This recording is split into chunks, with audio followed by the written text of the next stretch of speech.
And I'm live on both YouTube and on Instagram. Hello, everybody. This is the first time I've tried to be live in two places at once. I feel like an expert now after I've done one YouTube live. So here we go. I had a couple of people ask me some questions after my last live, and I said I'd come back to answer them. I don't know where to look. I'm on YouTube. This camera here, and I'm also on Instagram live. So if I'm like flicking awkwardly between both screens, sorry about that. But after my last YouTube live last week, I had a couple of questions come through, and I figured I'd give it another go and come back and answer them. So you guys on Instagram, if you have any questions, just send them through in the chat, and I will try to get to them as well. And also you guys on YouTube, hey, oh, Mari's back. Hey, Mari was with me last time, and the chat was fun. So the first question that I had from someone on YouTube was about hoop sizes and teaching children. So this was from Shelley D. So if anybody has any kids hula hoop size questions specifically over here on Instagram, let me know. I'm going to go through the general gist of what I do for kids. Okay, so look, here's some hoops I prepared earlier. Kids hoops, aren't they cute? Aren't they adorable? All right, so I might move you guys right here. Hey Danica, how you going? So with kids hula hoops, kids they're very varied in size. So when it comes to teaching children, I would generally, so if I'm invited to a school to teach, I would be finding out what the age bracket of the kids is. So most of the kids that I teach in schools are primary school aged, and then you've got the range of, say, I don't know, 5 to 6 year olds all the way up to 11 to 12-year-olds. So that's a big gap in terms of sizes of kids. Occasionally, like generally, if it's a relatively small school, like a small class, you might have 20 to 30 kids in one group. You just kind of go for it, and I have a random mix of sizes of hoops in my hula hoop stack. So let's just say, okay, let's just split the group. If it was a big class and I was splitting them into the little ones first, say 5-year-olds to 6 and 7, 5 to 7, we'll say, then I'd go 8 to 12. So for the little guys, the 5-year-olds, you're going to want to go for a hula hoop that is probably lightweight, like a Polypro. They can go the heavier hoops, but you do need to make them pretty small. So let's see. Let me get my memory tape. So this hoop here is a Polypro. It's got grip on the inside. I personally wouldn't bother gripping the inside of hula hoops for children because they just go so crazy with them that it ends up peeling off and you just have to keep replacing the grip tape. The kids are rough. Kids are rough with hoops. So this hoop here is a 80 centimeter diameter. Let me say that's 31.5 inches. So this size I would say would be about a good size for a 8 or 9-year-old, or the upper 8, 9, 10, 11. I would say for an 80 centimeter hula hoop. For a 5-year-old, I would probably go to about 60 centimeters, 23 inches. Okay, that's standard. And this is rough. It doesn't need to be an exact science, but something around that range. And what you'll find is with little kids in primary school, particularly the tiny ones, they might find that the hula hoops, the bigger hula hoops, they can all spin on their waist. They might even be able to spin an adult hoop. Most kids can spin adult hoops, but the issue is getting a hoop that's not too big for them to spin on their arms. So I will always go larger hoops for the general population of the primary school kids, rather than going hoops that are too small, because I want them to be able to jump around, hoop them on their waist, do that kind of stuff over arm hooping. And I don't want to carry 60 hula hoops to my classes, you know, to have a tiny arm hula hoop for every child and a big enough one for their waist. So I'll always go bigger rather than smaller. Let me just see these questions. They're cute. Hey, Laurie, how you going? Greetings. How's it going, guys? It's going great. So it's Monday here over in Australia. Happy Mother's Day for everybody that is still on Sunday time around the world. But yeah, so we're just talking about the hula hoop sizes for primary school kids. So the little ones that I have here, these sizes, like this is tiny with my measuring tape. Like this was literally a gag hula hoop that I made when I was pregnant, so it would get stuck on my pregnant belly, just for one hilarious video. So this is 40 centimeters, which is 15.5 inches. Now, this is a perfect size for a baby. And when I'm saying baby, I mean like a 1-year-old or 10-month-old, something that they can grab. Like my son, when he was 10 months old, we were just excited that he was physically grabbing this thing and holding it in his hand. But when he got to the point of being able to stand up for a moment and spin it on his waist, it was already too small. It's just way too, it was already too small to spin around his waist. He was never going to be able to have the coordination to be like doing any kind of hula hooping with this at 1. But even if he were able to, too small. So this is a gag hoop. It's cute. And it can be still good for kids to hula hoop on their arms. But really, it's not going to, if you're spending money on these things, I wouldn't bother. This one's only slightly bigger than that one. And this one, my son, my 2-year-old, could maybe hula hoop now. It would be starting to get a bit small. So this is a 20 centimeter, 20 inch. Oh, wait, is that right? No, 51 centimeter, 20 inch diameter hula hoop. So I think like if you're going to primary school age kids, a 60 centimeter hoop is the lowest that you'd want to go, just to save your money and get the best bang for your buck out of the hula hoops. I hope that makes sense. Yeah, does anyone have any questions about that? I know it's like that was confusing, but really go bigger.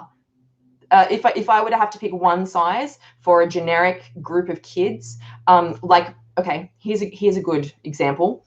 I have an LED hula hoop stack.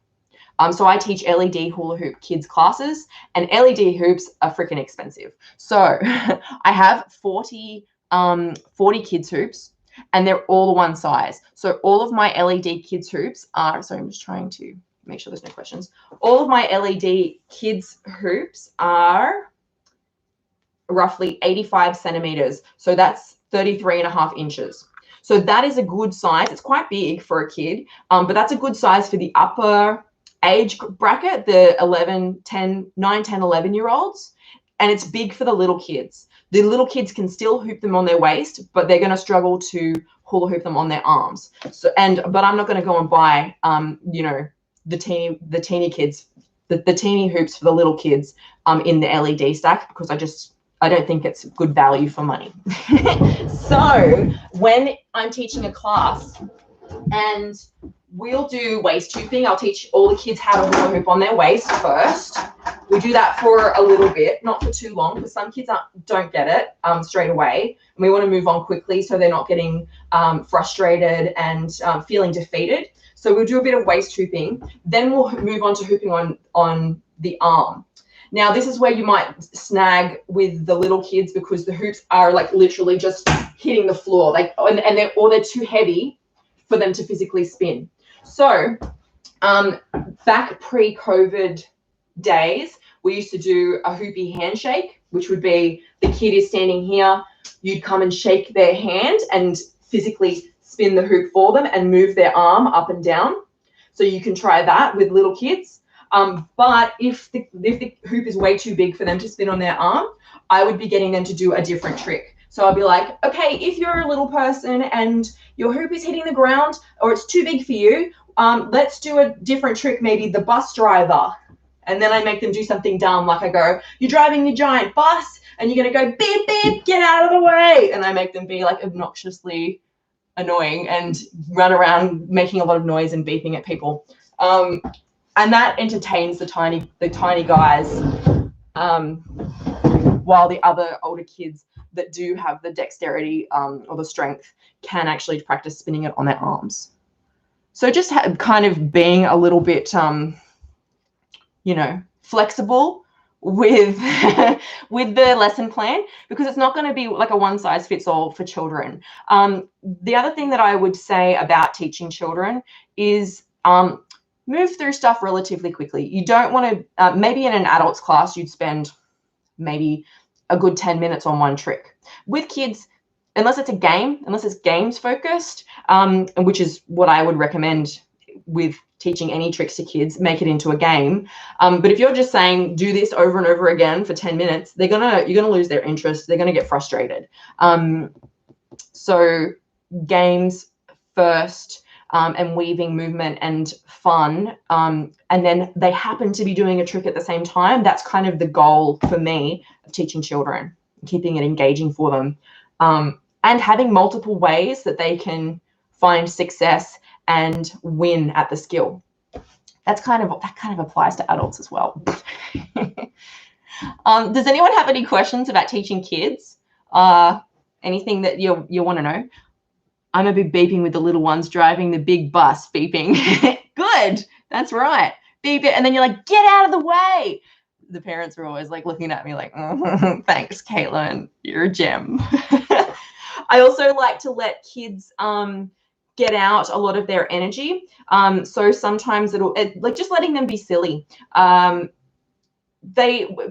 if you're going into a school and it's like they have to sit down at their desks for, you know, hours at a time, and they're having to follow rules. They have to do all these boring things, and then all of a sudden you're the colorful hula hoop person coming in and teaching them, and you're a little bit wacky. You're doing some crazy stuff, and it's really an alternative activity for kids. It's not a conventional sport. It's not there aren't really any rules. A lot of the time kids will ask me if we can have a hoop competition. And it's always the kids that are really good at hula hooping that will ask that, like straight out of the gate. And I pretty much always say no, unless it's like a high school class. I might like let them do it. But for me, I try not to make it competitive at all. So having a hoop, like a hoop battle where the kids sit down after they've dropped their hoop, like I hate that. Making it accessible for all the kids is the goal for me. I was saying something else then, but I totally got sidetracked. Anyway. Oh, so you're the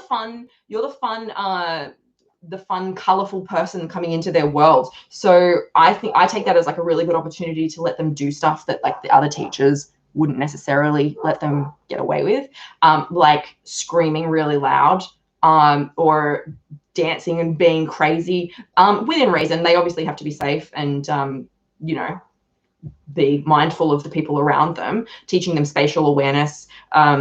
But I'll do things where it's like, okay, and go really, really crazy. And they'll go, ah! And then they're like going crazy. And then you're like, and get really, really quiet, really, really quiet. So taking them to the extremes of being like, of their energy. And when you do that, it really brings in the energy and brings in the focus. And then they're like, she let us go nuts.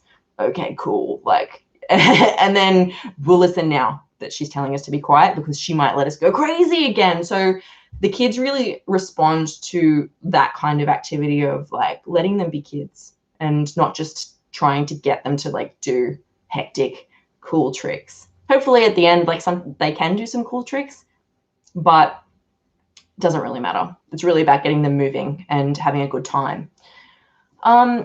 Yeah, so that was the first question that I had about hoop sizes and teaching children. I got a lot that I could talk about with teaching kids, but if anyone has anything specific that they would like me to go into, I'm happy to.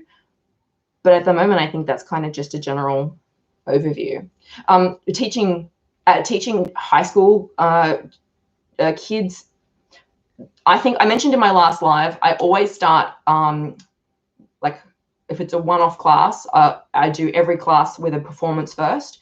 And at the beginning of a term, if I'm seeing the kids once a week, at the beginning of the term in the first class, I start with a performance for the kids, because a lot of kids and adults have never seen hula hoop dance before. They have this preconceived idea that it's just going to be hula hooping on your waist, which is like boring. So you inspire them and shock them and go, boom, here's my magical tricks. Look what I can do. Do you want to learn this? And then they're all like, yeah, of course I do. And I'm like, what trick do you want to learn? And they'll always say the isolation because it's the best one. And you go from there. So start with a performance, teach them via games. If you've got limited access to hula hoops, go bigger rather than smaller and modify for the littler kids that can't quite do it. Make sure you always have bigger hoops. If you've got bigger kids, that's something to be very conscious of. You don't want to be restricting someone based on body size because the hoops are too small. So I would always go bigger rather than smaller, particularly for that reason as well. And then making it fun. Yeah. Okay, what else did we have? We had a question from, I can't remember who this was from, but he asked, how did I learn dance moves, footwork, my dance style, and have I had dance training? Oh wait, so this is 80 Maz. Okay, cool. So I'm not a classically trained dancer, obviously. So I do have a little bit, like, I have a general dance background in that I did ballet and jazz for like 6 months to a year when I was 7.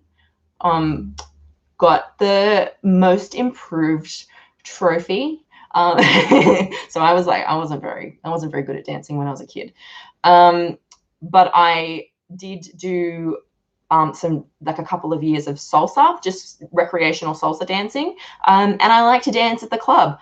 I like to throw down at the club and, you know, dance like this. I think that I do have a, I do enjoy music. So my dance abilities have really come from just having an understanding of how to move to music, following the beat. That would probably be the benefit of, I don't know what I'm trying to say. Do you know what I'm saying? Like, having an affinity for music and being inspired by music and learning how to move to music. So no, I'm not classically trained. It makes me laugh when I say that. It's like, obviously. But most my skills have developed with just learning how to hula hoop and focusing on moving to the music as I was learning my hula hoop skills. Does that make sense? Does that make sense? Tell me if it makes sense. Come on, someone. I think that, like, a lot of people, when they are learning to hula hoop, like, people are like, how do you move? How do you move to the music? And the thing that I say all the time is, I really I learned a lot at the start. Like, I learned the sets of the tricks and stuff like that everybody does. But then I kind of stayed there where a lot of people I don't know if people just get very excited and want to learn everything, which, you know, is totally normal. Or if people get bored and don't like the practice. But for me, I found a lot of joy in just dancing to music.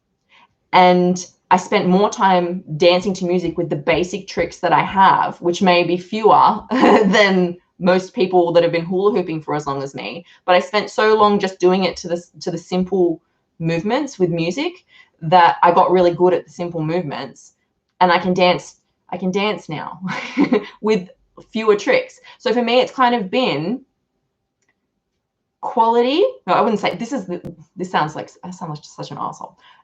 Kind of like quality over quantity, though.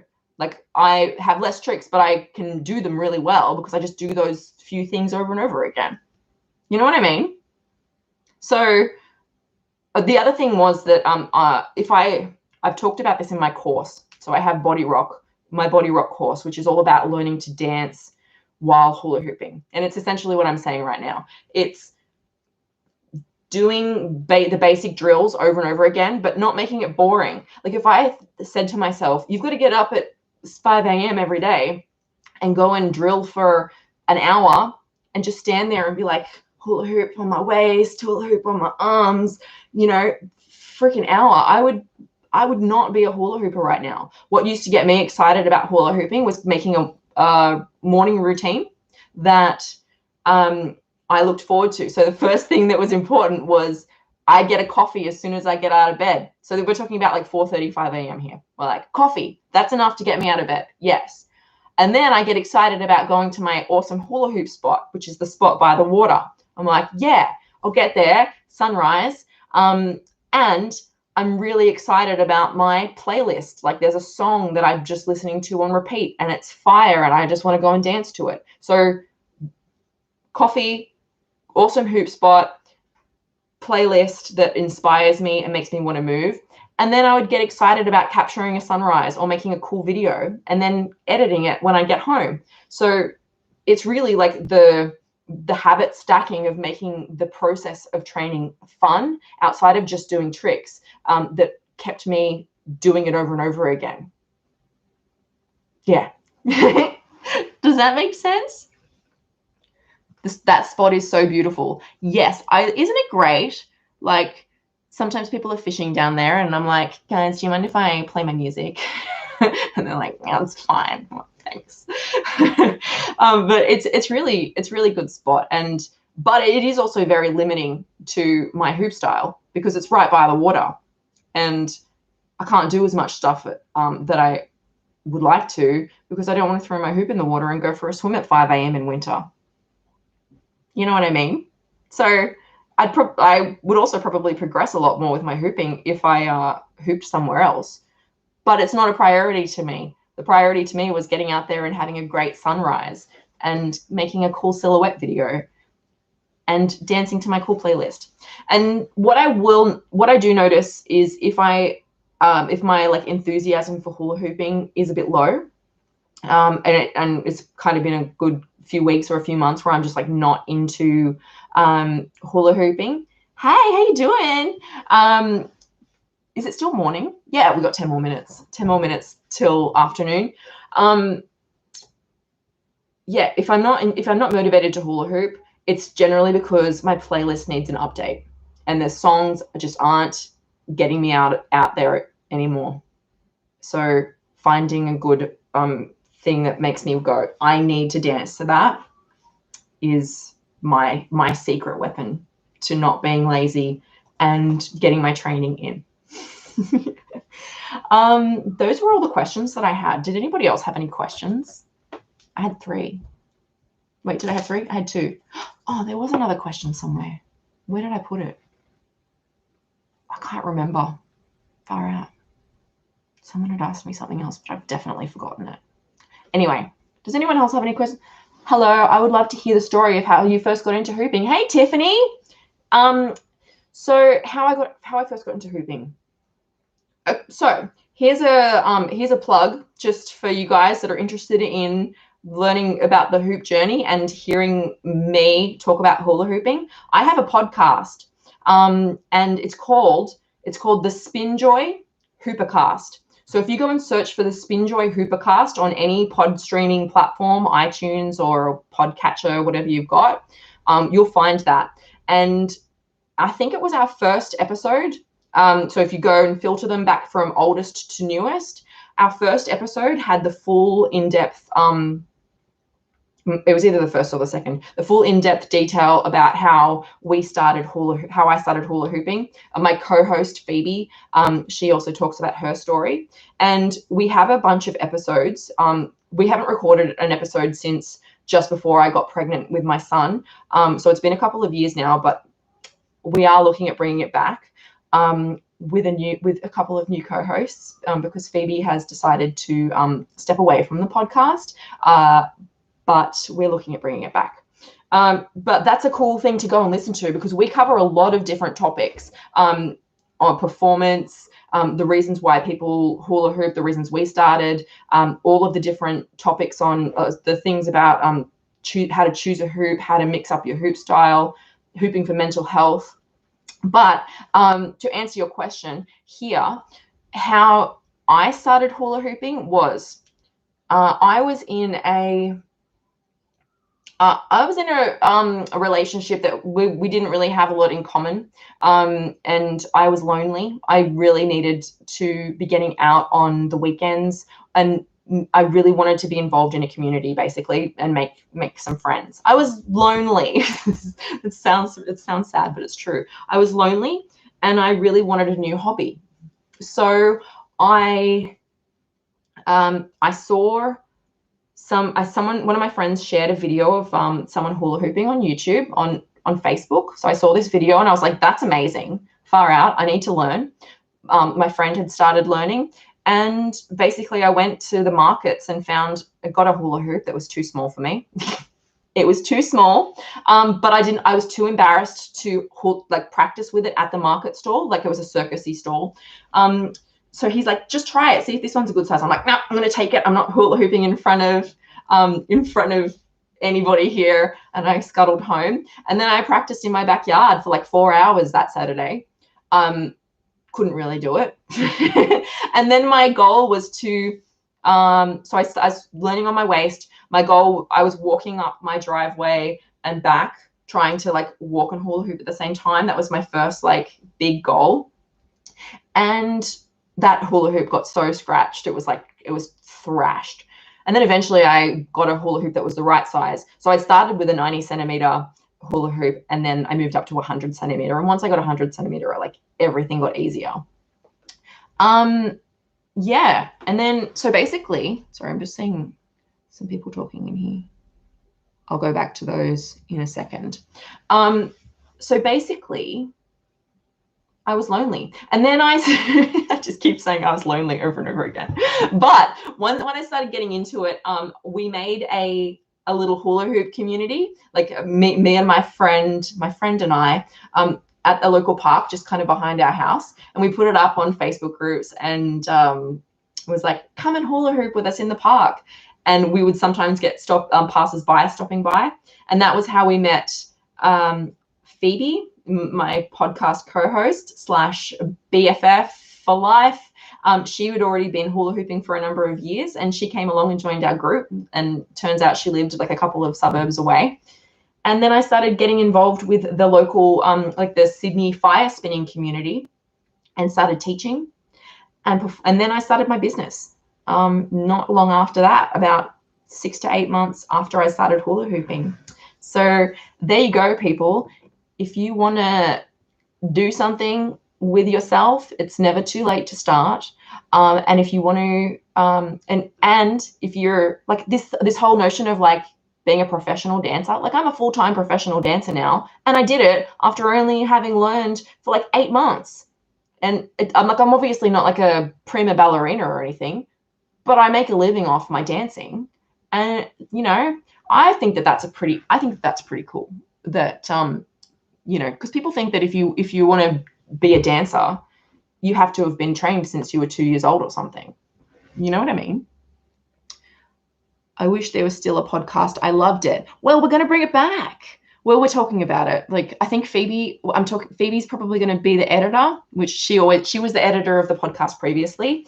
And we're looking at bringing it back with the SpinJoy squad. So stay tuned. Message me if you want the podcast to come back, because if I get a bit of peer pressure from you guys, I definitely respond to peer pressure.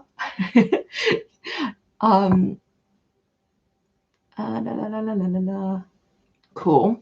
Okay, so Tiffany on YouTube has said, I'll definitely be checking out the podcast. Excellent. Check it out. It's if you can't find it on like your podcatcher, you'll find it. It's got a picture of me and Phoebe in giant wigs, like a big blue wig in our donut costumes. So that's the image. If you can't miss it.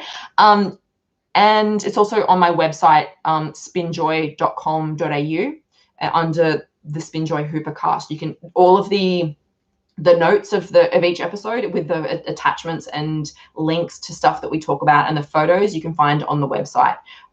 So go and subscribe, go and check out the photos and stuff. And if you have any podcast episode recommendations, requests, and some peer pressure, send me a DM, send me an email, message me on Instagram. Just hammer me with like podcast, and I'll bring it back. Yeah, it's on the to-do list. Now, Tiffany has said, what move trick took you the longest to learn? Far out. What took the longest to learn? You know what? Okay, so just as a general thing for tricks, I know that if I've seen a trick done, like if I've seen someone do it and I know it's possible, that I could learn it as quickly as not as quickly as I wanted to, but I know that if I put in as many hours of practice as I wanted to dedicate to it, it would probably take about a week maximum to get any trick. And like, I'm not talking about stuff where I have to get flexible, like lifting my leg above my head. That's going to take longer. But I know that if I drill something over and over again, I can definitely get it. The one that probably took me the longest was bird arms. This was just when I was beginning. Bird arms are like twin hooping and then onto your arms and then getting this going. In, out, in, out, in, out. Just the timing of this, because having both of the hoops going at the same time, keeping the rhythm, was a little bit tricky for me. Was it this? Yeah, double stuff. And I still don't do too much doubles. I have enough to be able to do a performance, but I'm lazy and I don't go and learn anything. I don't go and learn anything new. Lazy. Do it now. Do it. The pressure is real. Is that the podcast? Yes. Right now, maybe this is the podcast. I'll just go and rip the audio of this crappy live and pop it into the podcast. That's actually not a bad idea, to just chat, and not make it as big a deal. But the podcast that we made was highly well edited by Phoebe. We would make a proper sound booth and use good quality microphones. So it was awesome. Like, I could obviously just bust it out if we sacrificed a bit of the sound quality. But we'll see what happens. Maybe we'll do that. I'm having some serious trouble learning to vertical hoop. All right, let's have a little bit of a tutorial, because I can bust this out for you. Now, if you need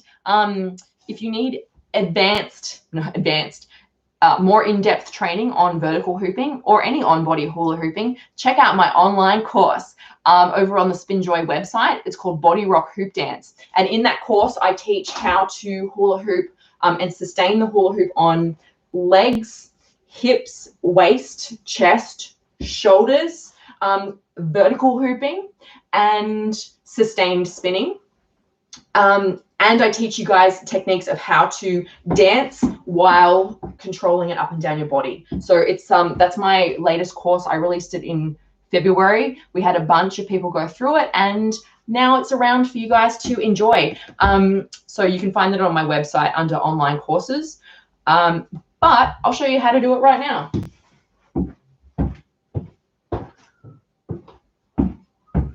Okay, so for vertical hooping, this is just a really quick tutorial. You're going to start with your hoop on your waist, and my toes, you can't see them right now, but they're kind of pointing outwards. So I've got my feet apart. Now, you can see that I'm circling with my waist. I'm making circles, circles, circles.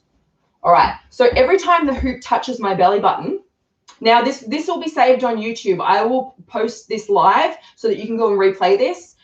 So you can watch it back.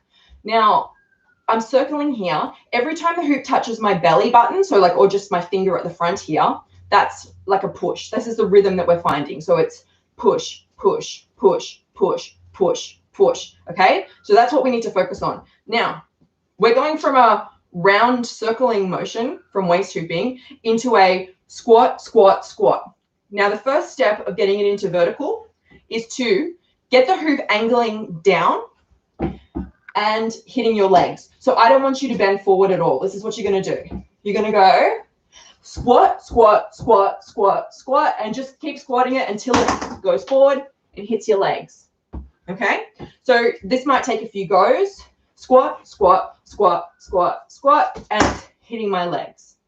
Now, the squat action, you're going from a circle here, and then you're going to go knees out, knees out, knees out. So it's it's kind of awkward. It looks a bit weird, but you're just going circle, squat, squat, squat, squat. And you'll notice if your hoop's going on a weird angle, you're probably still circling a little bit through the knees. So it's got to be a kind of push down, knees out, knees out, knees out, knees out. And I'm moving at the same rhythm, push, push, push, push, as I was when I was just up here.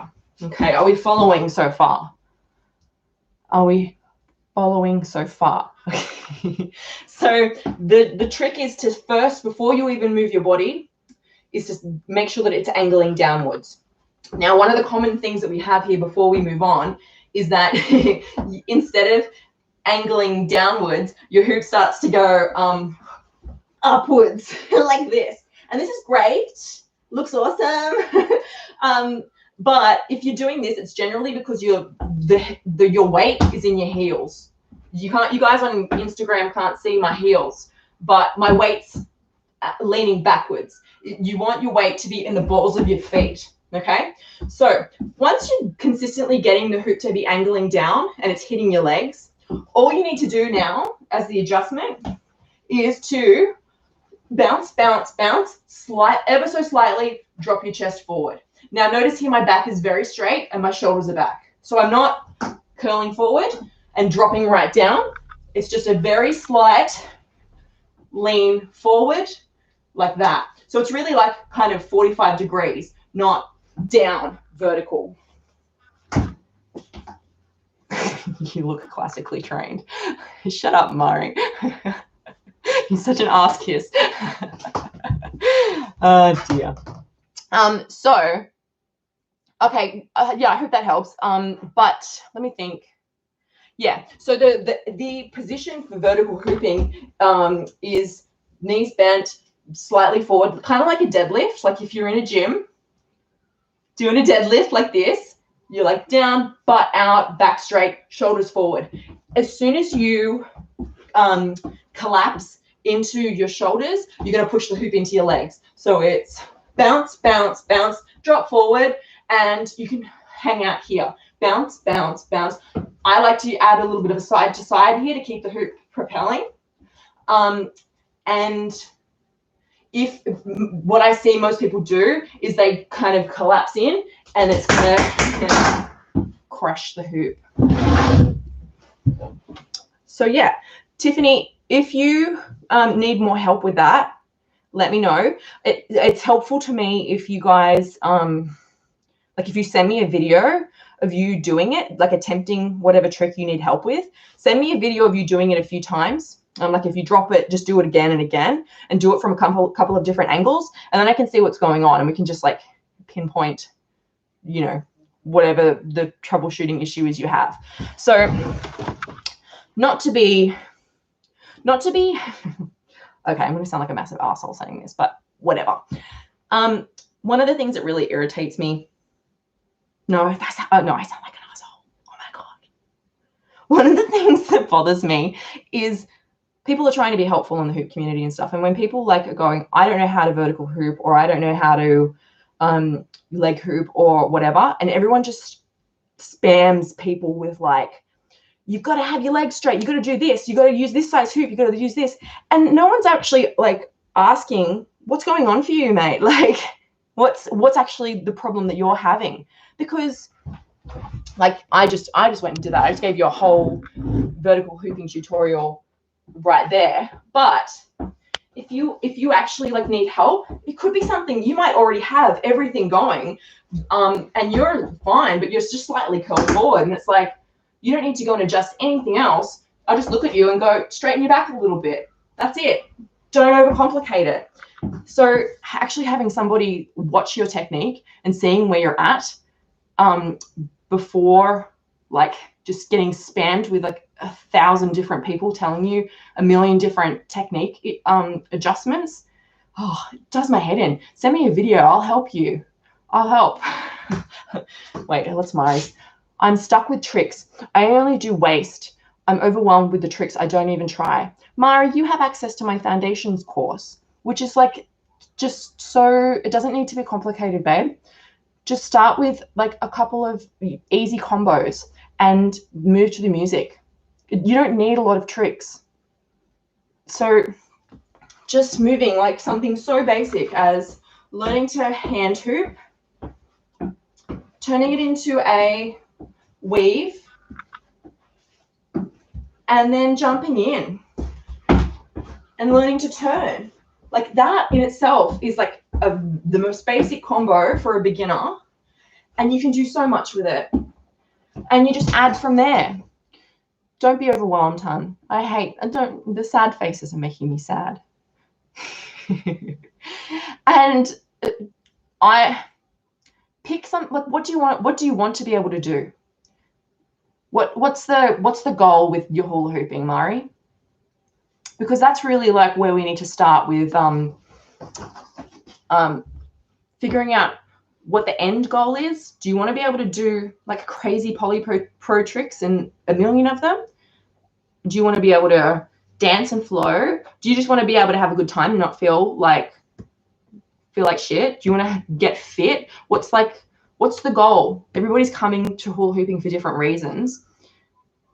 And that's kind of where you're just going to figure out what the next steps would be. So if you do want to learn a million tricks, I would go and find, a few people that like a few tutorials and just start hashing them out and say, okay, I'm going to try and learn this trick this week. Make like a training chart of tricks. So it's like this week I'm going to learn a reverse escalator, and it might take longer than a week, but that's fine. And then next week I'm going to learn how to do a duck out. Give yourself some little goals, and then as you're learning your tricks, see how you can work them into the flow that you already have. So it's like this little combo here we just did: hand hooping, weave. How would I get into my new escalator? Oh, it's a bit big. Oh my gosh, I've got a whole new move in my baby combo. So we just did hand hooping into a weave, and then we jumped in, and then I took it off and did the escalator that I learned this week. Add in one a week, one a fortnight, whatever you feel is going to be a fun challenge for you. And yeah, honestly, hula hooping's fun, and you just got to find what makes it fun for you. Does anybody else need help with anything while I'm here? I've been on for 45 minutes. I can talk, can't I?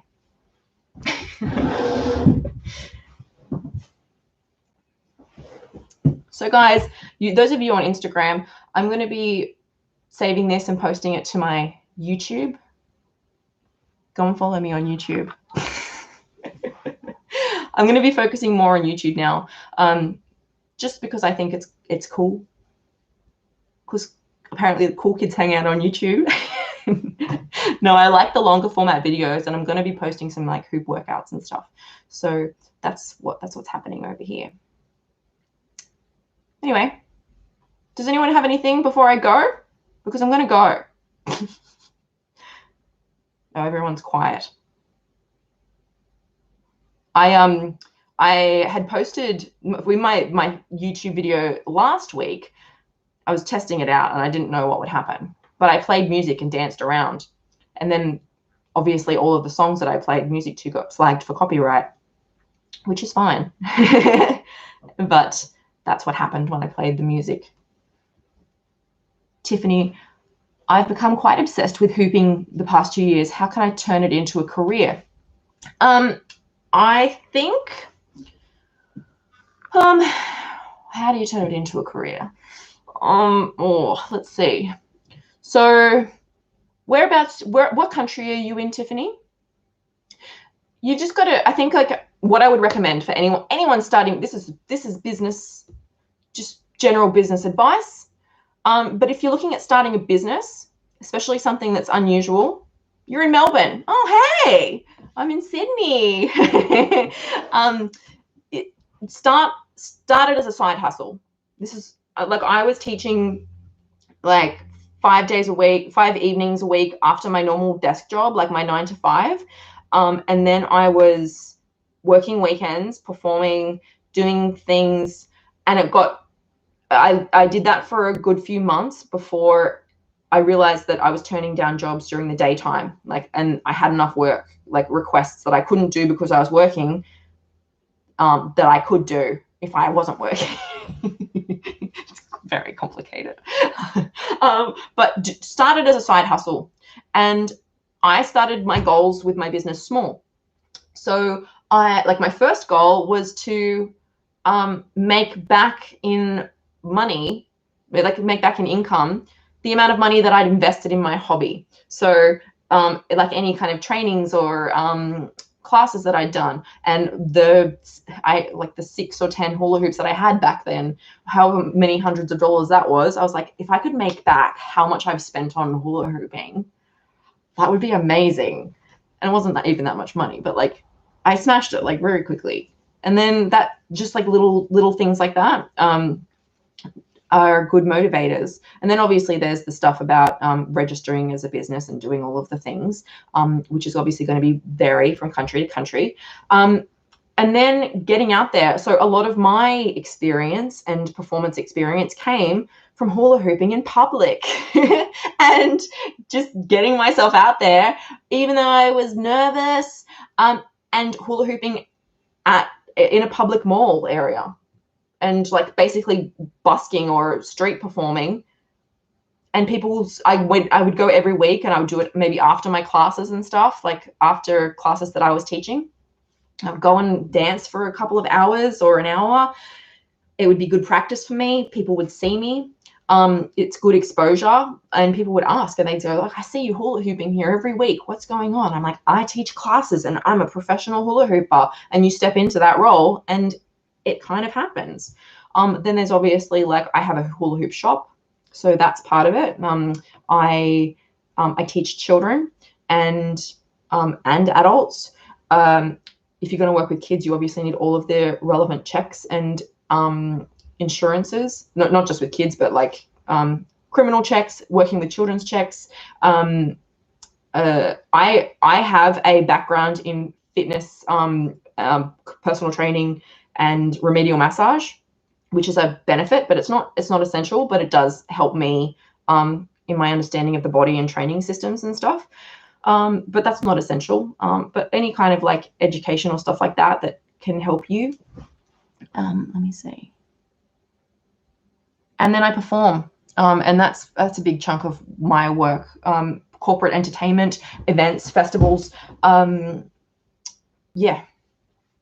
I hope that answers some of it for you, Tiffany. And if you have any like things that you want to ask me as well, like that I haven't covered off, message me and ask. I'm happy to help. So let's just say I've missed some stuff. Hold on Instagram. Shoulder hooping, I can do it great while going in a circle, but standing still, I still struggle. It only makes around 4 or 5 times. Okay, so this is one of the things. Look, I don't want to give away all my secrets from my online course, but I'm gonna. So shoulder hooping is one of the things that I teach in my Body Rock course. Guys, if you're getting value from this live and all of my free knowledge, go and buy my course, because I'm a professional hula hooper, and this is how I make my money. But if you can hula hoop and turn, then you're struggling while you're standing still. The action of turning is more of a circle, right? You're kind of moving around in a circle with the circle, and you don't have to move as fast. So you're going push, push, push. When you're standing still, you've got to move a lot faster. push, push, push, push, push, push, push, push, push, push. So the action here becomes more of a side, side, side, side, side, side. Now, my hula hoop here is quite big compared to what most people use. Like I use 90 centimeter hoops, which I think are 34 inches. So that gives me a fair bit of room, like with my body size, to move inside of it. If you're using a smaller hula hoop, particularly if it's lightweight, both of these are weighted dance hoops. Like this is a body rock hoop, which is quite heavy. See how much faster now I have to move with this 80 centimeter hoop? Push, push, push, push, push, push, push, push. So it's really about getting your body needs to be able to move very fast.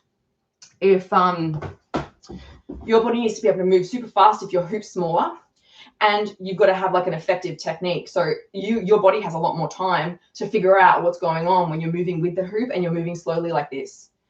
But when you're standing still, it's like, and your muscles might not be ready yet to do that.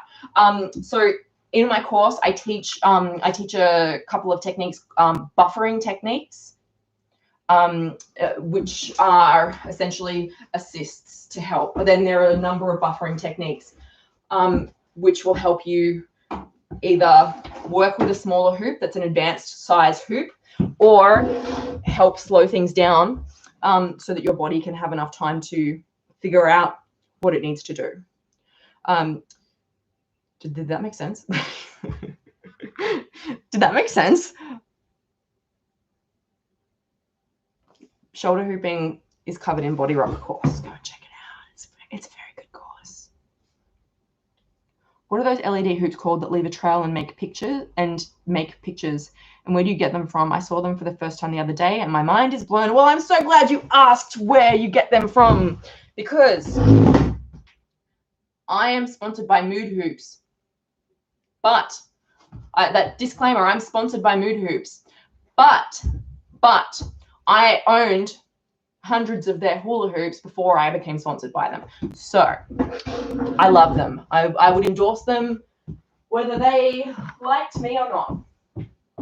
Let's see what we can do here. All right, I don't know if I can make this dark enough. But so moodhoops.com, they're a US-based company. Now, look, we've been going for close to an hour. Yeah, I'm just going to do this because I was going to make a YouTube video about this, but we're just going to go into it. So the hoops that you're talking about are called smart hoops. Like that. So you've got normal LED hoops, which are basic. They just have like a set profile of LEDs in them, and they do cool. They look nice. And then you get the hectic ones that have like computer programs and they do geometric shapes, and you could program pictures and stuff into them, and they're called smart hoops. So, and Mood Hoops, the company that I'm sponsored by, are a brand of hula hoop makers that sell and make excellent smart hoops. So if you want a Mood Hoop, moodhoops.com, and my discount code is SpinJoy. Creative, I know. SpinJoy. So go and hit them up. Now, let me just see if I can show you. All right. I don't know if I'm going to get it very dark.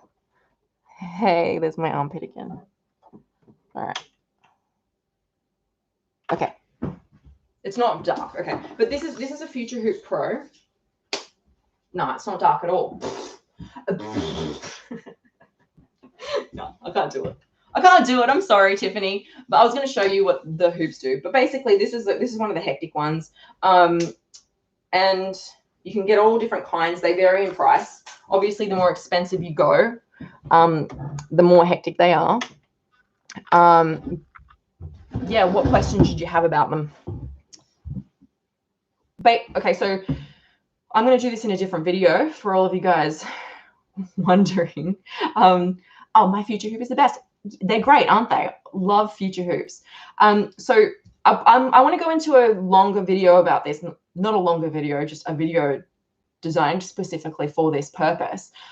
Going through the different kinds of Mood Hoops, because I have the festival ones, which are the really cheap budget Mood Hoops, which basically there's green and there's blue, and they're cheap, but they're very sturdy. I also have the basic Mood Hoops, which are the colorful ones that range from I don't know, 80 to 150 US dollars.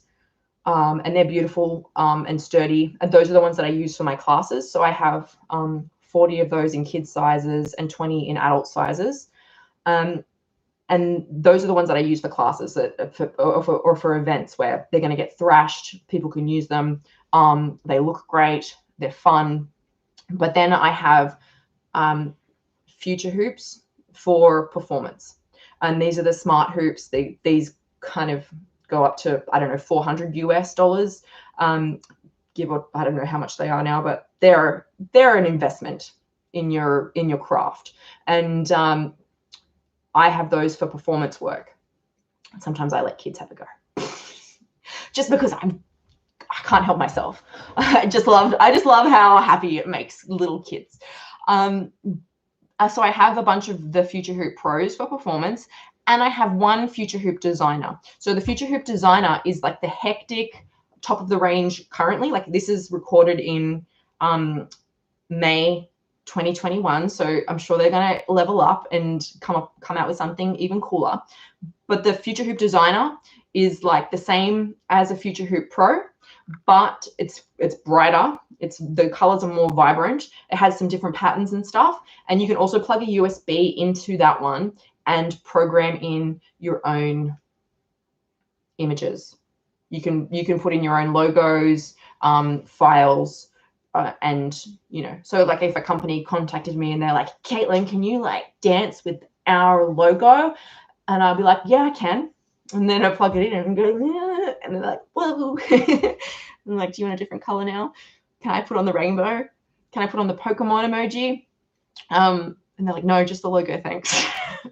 Fine. All right. Yeah. So that's a Future Hoop Designer. But I personally just use Future Hoop Pros most of the time. They're very reliable, very cool. They're USB charged. You can get them in the weighted, like HDPE, or you can get them in lightweight polypro. Yeah. Anyway, I've been here for ages. I've been talking for 57 minutes. Thank you for being here, everybody.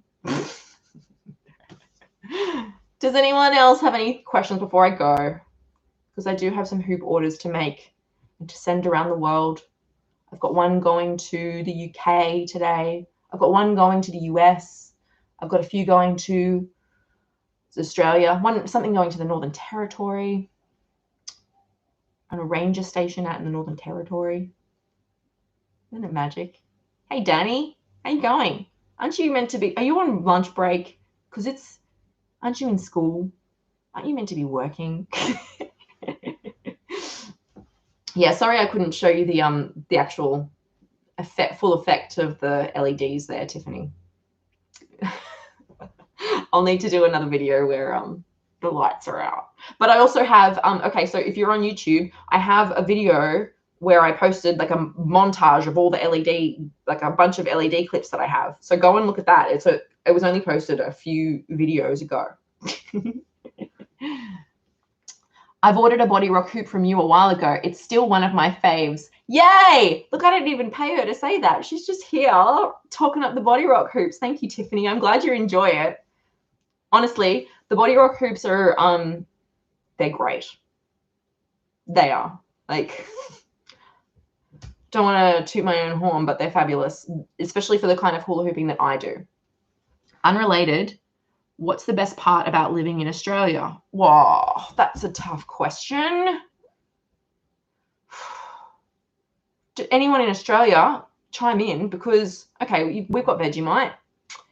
The weather's great. The people are fun-loving, and we've got our issues.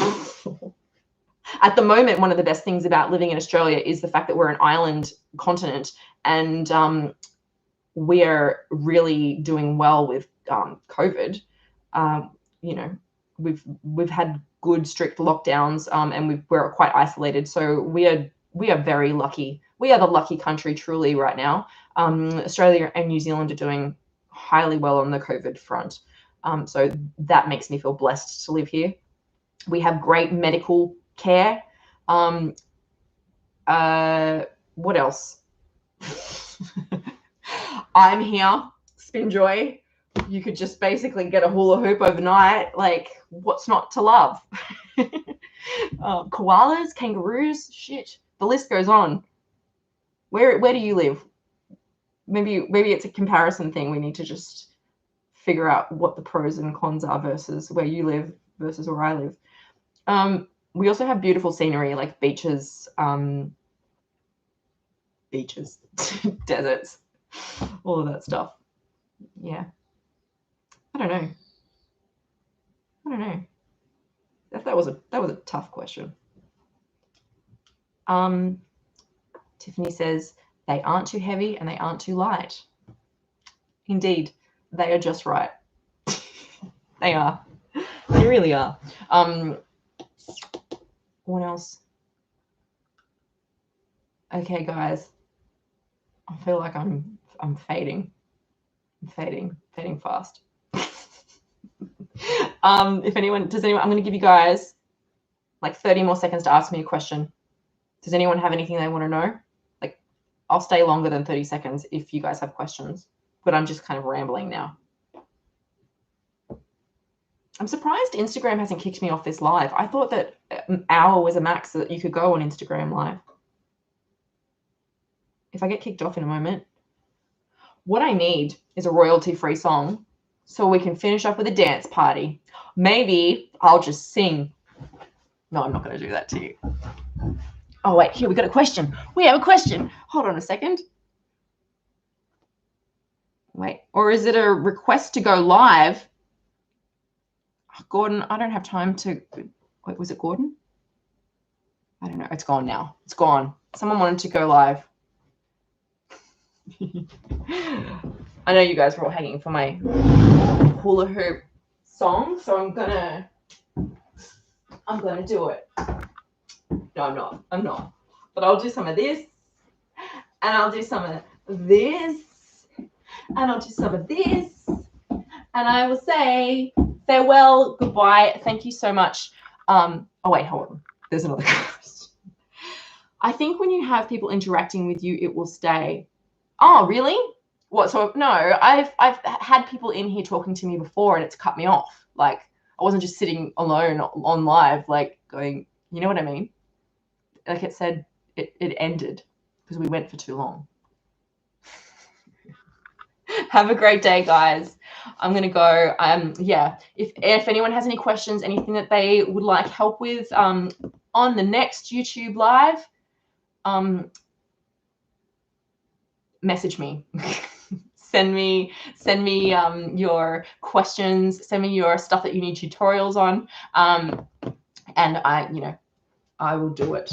I will do it. Go and check out the podcast, SpinJoy Hoopercast. That's HOOPERCAST, SpinJoy Hoopercast. Go and check out my shop. Go and buy the Body Rock course. Yeah. See, look, I'm getting better at promotion. Look at me. Look at me, like, spruiking my business. You know, some people don't even know that I like actually have a hula hoop shop. So this grinds my gears. People are like, hey, I love hula hooping and I found hula hooping because of you and I bought a hula hoop from your competitor. And I'm like, cool. That's awesome. So if you love hula hoops, we ship them worldwide. From Sydney with love, spinjoy.com.au. Have an amazing day, everybody. Love you all.